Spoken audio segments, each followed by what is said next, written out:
The word extreme means reaching a high degree or the highest degree, something or someone that is far different from the rest. And through my travels, I've been fortunate enough to meet some very extreme humans. In any given place, I purposely seek out the most unique individuals because they always have the most inspiring stories to share. So in today's video, I will introduce you to 5 extreme travelers I've met over the last 6 months, starting with the extreme budget traveler from Sweden.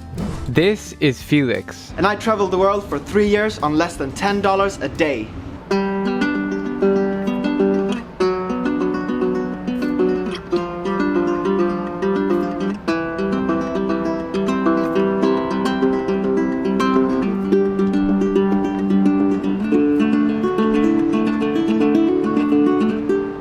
So this is homeless me. This is me canoeing through the Amazon rainforest. And this is me living in a box. Felix comes from a small Swedish town called Lund, and we met last week on board this Hurtigruten expedition to Greenland. His life is so insane that I wanted to share it with you in today's video. From a young age, he always had a travel bug inside him, but didn't get much of a chance to let loose until after high school. So like many other Swedes do, he took a gap year to see the world, but wanted to do it all without flying. So I started in Sweden. I biked across Europe, then I sailed from Europe to the Caribbean. I spent about 1.5 years all around South America and the Caribbean and end up in Mexico. Then I made my way up to Canada, where I spent about 1 month. I flew over to Japan, took a boat over to Korea and another boat to Russia. I took the train through Russia into Mongolia, where I spent about 2 months. And then I took another train, which is the Trans-Siberian Railway, through Russia to Moscow. And from Moscow I took the bus to Latvia, and from there it was just about 1,000 miles. So I was just like, might just walk back home. How long did it take you to walk home? It took about 80 days to walk. In total, he visited 32 countries by walking, biking, hitchhiking, taking buses, trains, sailboats, canoes, ferries, taxis, and motorbikes. Sometimes he didn't shower for 2 months, and other unfortunate times, he got robbed. Once in Spain and 3 times in Peru. The craziest part about his story is that he finished this trip when he was 22 years old. From the beginning I spoke only mother tongue Swedish and some English, and after the trip I could communicate well in both French, Spanish, Portuguese and a bit of Japanese and Mongolian as well. So you might ask, what about money? How does he pay for everything? The answer? He's the most expert budget traveler I've ever met. I spent less than $10,000 in 3 years. He slept on streets, he dumpster dived, he couch surfed, he worked odd jobs like helping yachts get through the Panama Canal, apple picking in Canada, fixing drainage systems in Bolivia, cleaning the marina in the Canary Islands, babysitting in the Caribbean, yak herding in Mongolia, and his current job in Svalbard. So right now I work as a dog sledding guide on Svalbard.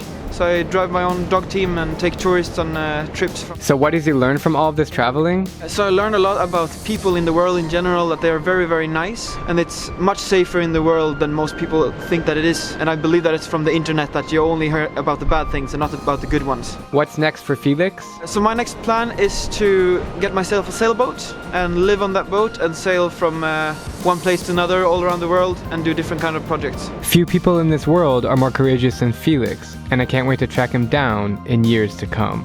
Alright Drew, it was really nice meeting you, and I see you again when I see you.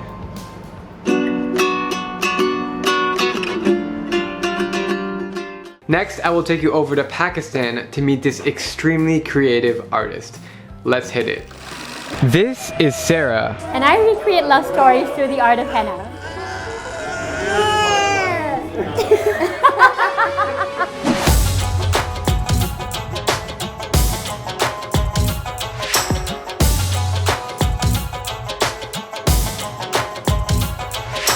I was born in Karachi and I moved to Hong Kong when I was about 7 years old, and I've lived in Hong Kong since then. So I'm born in Karachi, I have Chinese nationality, I do not look Chinese at all. And the first thing immigration officers ask me, they're like, Chinese? You're not Chinese.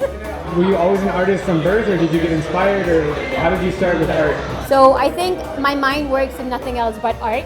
All throughout my childhood, I loved to draw, paint.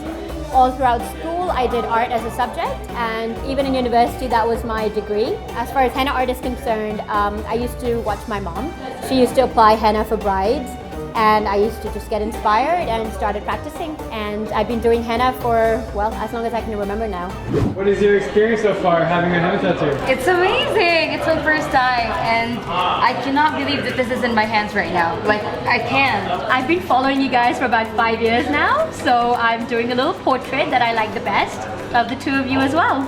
Just a rough sketch so I can kind of get an idea of what I want to do on the hands. My first bride was when I was 10 years old. I started my business, Sarah's Henna, in Hong Kong around 15 years ago. And it was the first business of its kind in Hong Kong. The Chinese people, the locals, had no idea what it actually was. And I explained it to them as a form of traditional temporary tattooing. I'm so glad that I don't have any reactions from henna. Is this natural? Oh yeah, this is 100% natural organic henna that I make at home. So basically in Pakistan and in India as well, in the local markets you get chemical cones and they're really bad for your skin. So I started making organic henna. I roll these cones myself. And I now supply this all over Pakistan. So what makes Sarah's henna stand out from all the other henna artists? So basically I started the love story henna concept about 5-6 years ago now. And all it is that I just ask the bride or my client, you know, what their story is. So for example, for Diana, I wanted it to represent her time in Karachi, hence why there's all these bespoke elements. We start with the camel ride, because I saw it on your Insta stories. So we've got it there with Drew and Diana with their hair flying. I know you guys have been really inspired by truck art, yes. And it's something very traditional, Pakistani. So these are the kind of things that make up my bridal henna. When I first started doing it, there was nobody else doing this concept. But now, of course, with social media, it's incredible. Like brides all over the world ask for it, and artists, there are some amazing artists who do the same thing now, and they do it 100 times better than me, honestly. Okay, so my standard rate for bespoke designs, the love story henna, is $1,000 US. I fly worldwide for this, and it covers both arms till the elbows and feet up to the knees. What are a few countries that you've flown to for work? Oh my God. Name 5 or 10. Okay, I've been to Europe, all over Asia, UK, Australia, Hong Kong, and now Pakistan. Sarah is one of the many hardworking women in the world who don't get enough credit for their entrepreneurial spirit. Not only is she a talented artist, but she's a fantastic person and a pleasure to spend the afternoon with in Karachi. From Pakistan, we go over to the Netherlands to meet the extreme man who can withstand sub-zero temperatures better than anyone else. This is Wim Hof. I am the Iceman!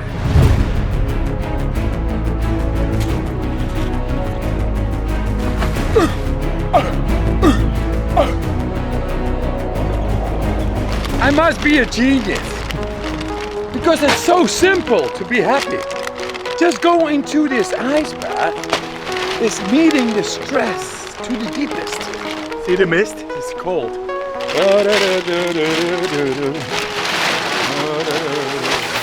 I'm in Holland, I'm with the Iceman, it's pouring rain, it's freezing, and I'm gonna get in an ice bath with this man, who's already been in here for 45 minutes. Go down, slowly and surely. Follow your breath. Follow your breath. Don't think about the camera, just be. Oh man, Great. this is awesome. Powerful. Everybody should do this. It's amazing. You learn to deal with stress. Yeah! 60-year-old Wim Hof is an extreme athlete from Holland who is world-renowned for his ability to withstand sub-zero temperatures. 17 years I was when I first encountered a thin layer of ice on the water. I went in and I felt connection. I could get a hold of my deeper feelings. After decades of immersing his body into freezing temperatures, he developed his own practice called the Wim Hof method. Is about breathing techniques that makes you able to enter into the depth of your natural physiology, your mindset, and you have the cold, which trains the cardiovascular system to the best. He claims that it can strengthen the body's immune system and help cure things like depression, anxiety, pain, and even fight off diseases. We're getting a tour of Wim's house right now. Yeah, man. It's more like a campground. This is where I drink. It's not cold now, but normally it's minus 30 degrees Celsius. This man is truly a superhuman. I run in my shorts when it's cold, you know, for an hour or so. No shoes and go.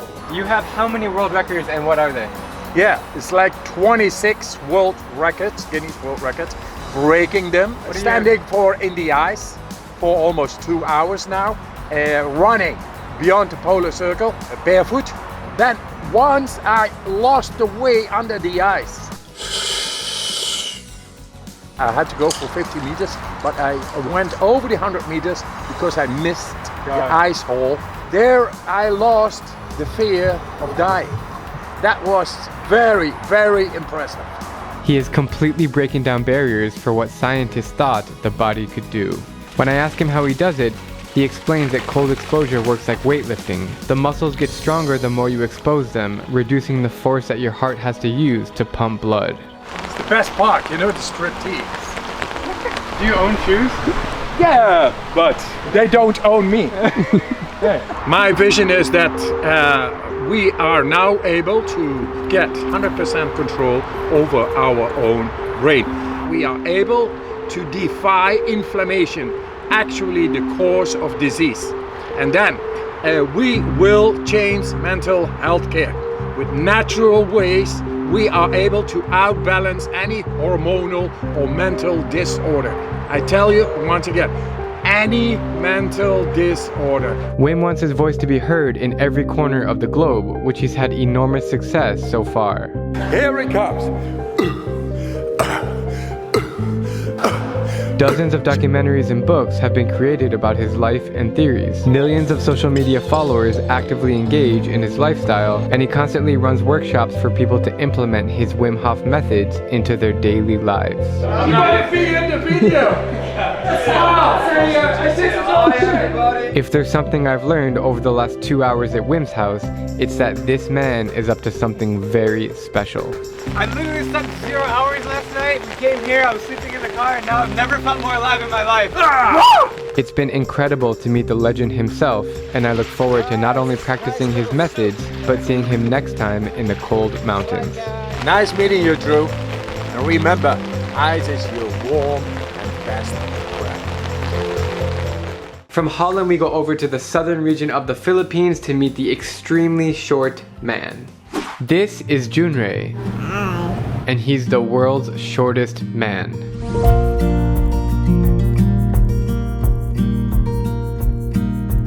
At 23.62 inches in height, Jun Rea Balawing holds the Guinness World Record title for the smallest living man on this planet. He stopped growing at the early age of 1. His age now? 26. Jun Rea lives in a city called Dapitan in the Mindanao region of southern Philippines. I flew down here from Manila just for a few hours so I could meet him and share his inspiring story with you. Jun Rea comes from a normal family with 4 siblings. He's the only one with this condition, and doctors still don't know exactly why.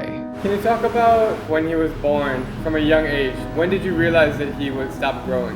Jun Rea's mother bore him normally, just like the normal parents bore a child. And then, the moment Jun Rea was delivered, they noticed that it's just this size lang. Just this size, just this inches. Was born. He has a speech defect and has trouble standing on his own, and on top of his conditions, Jun Rea grew up in a poor family. His father earned $2 a day as a blacksmith, which was barely enough to feed a family of 6. They used to only eat dried fish and bananas, and he couldn't afford to see any doctor until he was 8 years old. They went to the doctor at his age, 8 years old, with no proper sustain of money, and it's far away from the city.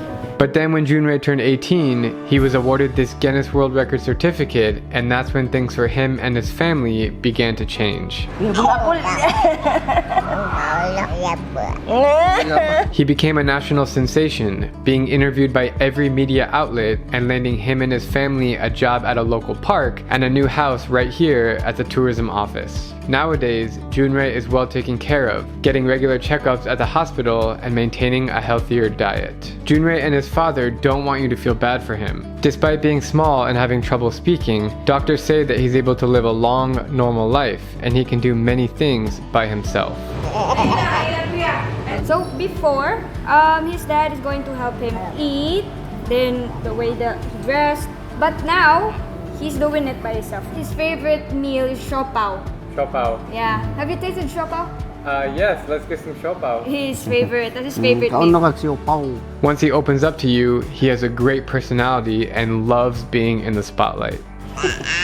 Yeah. He's a very happy guy and we've been having a great time together. What kind of things make Jun Rea happy? Malipay siya, mapakpak na. He valued things like seeing kids around the street playing. He's approachable. He's trying to clap his hands if everything that amazes him. But he can be stubborn when his parents try to tutor him. He wants it in his way of learning and experiencing things. Like, for example, if I'm going to tell him, this is letter A, but he wants it like that. He wants it to be in his way. That being said, his listening skills are quite good. He understood everything from what his dad telling. Kusga. Ina bakaon ko. He can say hi, he can say hello, he can say our Bisan dialect na mukaon ko, it means I want to eat. So that is Jun Rea. Thank you, Jun Rea. Na thank you. You're welcome. Bye-bye. Bye-bye! Bye, Jun Rea. And last but not least, let's go to the United States of America to meet the extremely old traveler from New York City. My name is Vincent Lavelli. I've been traveling on and off since 1939 when I withdrew from Brooklyn College to go to Cuba and start a trip around the world.